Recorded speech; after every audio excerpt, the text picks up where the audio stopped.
youtubeur parisien, toujours soucieux de votre santé, de votre confort, après vous avoir envoyé plutôt avoir mis en ligne plusieurs vidéos concernant l'arthrose et autres douleurs. Je voudrais aujourd'hui vous parler de ce qu'on appelle le mal du siècle, le mal de dos, et de vous faire découvrir, de vous recommander ou peut-être de confirmer ce que vous savez déjà à propos de certaines huiles essentielles qui sont au nombre de 6, qui sont assez remarquables pour chasser le mal de dos.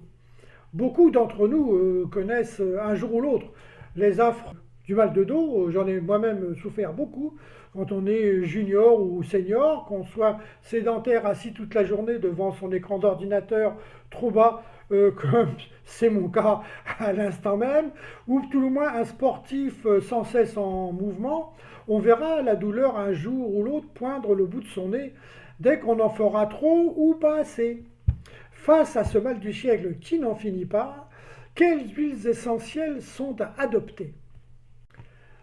On peut lutter contre la douleur du dos en luttant contre l'inflammation. Dans bien des cas, les douleurs dorsales peuvent être atténuées, justement en luttant contre l'inflammation localisée. C'est ce que certaines huiles essentielles font le mieux, et c'est tout bénéfice pour un apaisement rapide, voire très rapide. Par exemple, l'huile essentielle de Gualteri couché, autrement dit le nom latin, je vais le lire si vous permettez, Gualteria procumbens, est probablement la plus utilisée dans le cadre du mal de dos.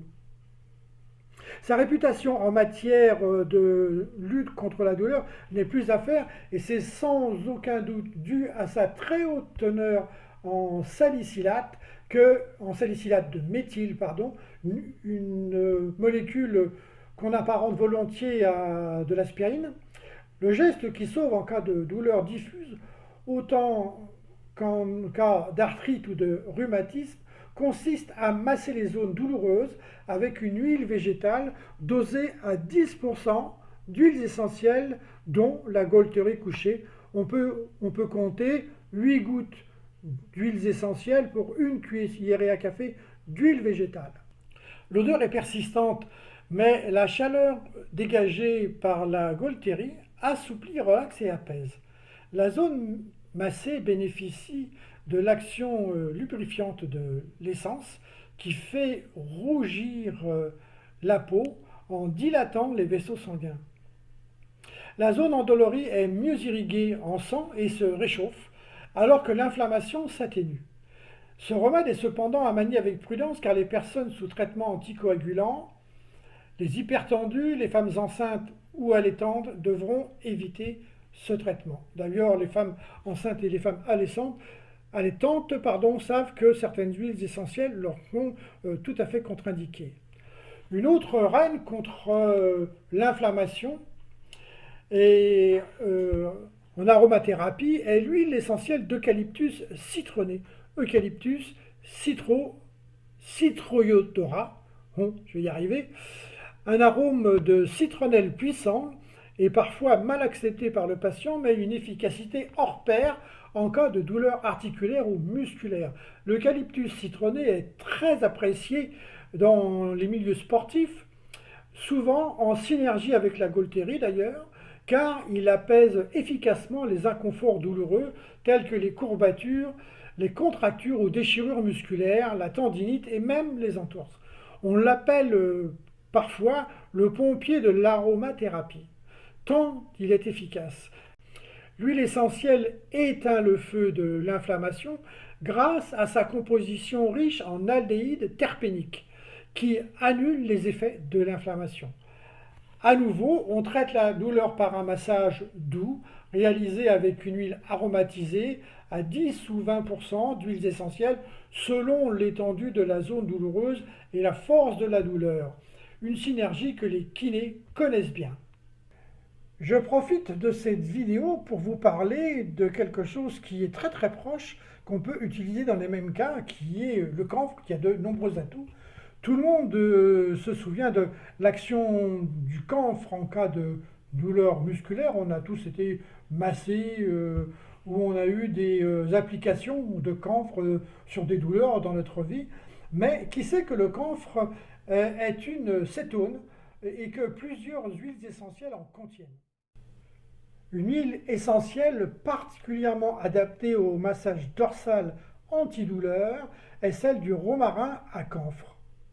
Il s'agit d'une huile essentielle réputée, décontractante et active sur la sphère neuromusculaire. En cas de crampe lors d'un effort physique, il suffit parfois de masser avec 3 gouttes de cette huile essentielle dans un peu d'huile d'olive par exemple, sur la zone douloureuse pour en découvrir les effets. Une autre huile essentielle camphrée est celle de lavande aspi, que je vous donne également, délicieusement parfumée comme sa cousine la lavande vraie. Elle peut être utilisée pure sur des petites zones. Elle est un antalgique de premier plan. On la connaît mieux pour son action miraculeuse sur les piqûres d'insectes, les brûlures ou les coups de soleil, mais ses talents opèrent aussi lorsqu'elle est massée sur une zone endolorie. Il en est d'ailleurs de même pour l'huile essentielle de lavandin qui traite en douceur l'inflammation, la douleur et les crampes, ce pour un prix parmi les plus bas du rayon du marché. Capable d'apaiser les spasmes musculaires légers, car elle contient de beaux esters terpéniques qui la rendent active aussi sur la sphère neuromusculaire. Bien gérer son dos fragile. Un dos qui souffre ou qui a souffert doit se ménager. Rappelons qu'en cas d'effort intense, toutes les réserves énergétiques sont mobilisées et de l'acide lactique engorge les muscles. La crampe menace. Avant tout effort musculaire ou articulaire, il importe de boire suffisamment d'eau et de pratiquer quelques assouplissements sans trop étirer. On ne tire pas des muscles ou des tendons froids. On peut également accompagner sa préparation en utilisant des huiles essentielles réputées échauffantes et dynamisantes avant l'effort. Il s'agit du genévrier, du laurier noble ou de l'épinette noire. Les adultes, sportifs ou non, peuvent en masser 4 gouttes là où ils savent que la douleur se manifestera, lombaire, nuque, mollet. On peut aussi simplement respirer l'arôme de ces huiles essentielles avant un exercice en déposant 2 coudes sur les poignets que l'on frotte l'un contre l'autre avant d'inhaler pour les échauffer. Voilà pour les douleurs du dos et autres crampes et petits bobos. Je vous mets en pièce jointe la posologie, le mode d'emploi de chacune de ces huiles essentielles avec les mélanges, les dosages. Comme ça, ce sera plus clair que de vous les dire verbalement. Voilà, donc vous n'aurez plus qu'à les télécharger. Et je vous souhaite une très belle journée. N'oubliez pas, comme d'habitude, de liker. J'aime bien vos commentaires, ça me fait plaisir. Vous n'imaginez pas comme c'est agréable de recevoir des commentaires. Sauf si c'est pour m'engueuler, bien sûr. Allez, je vous souhaite une très belle journée et à très vite. Au revoir.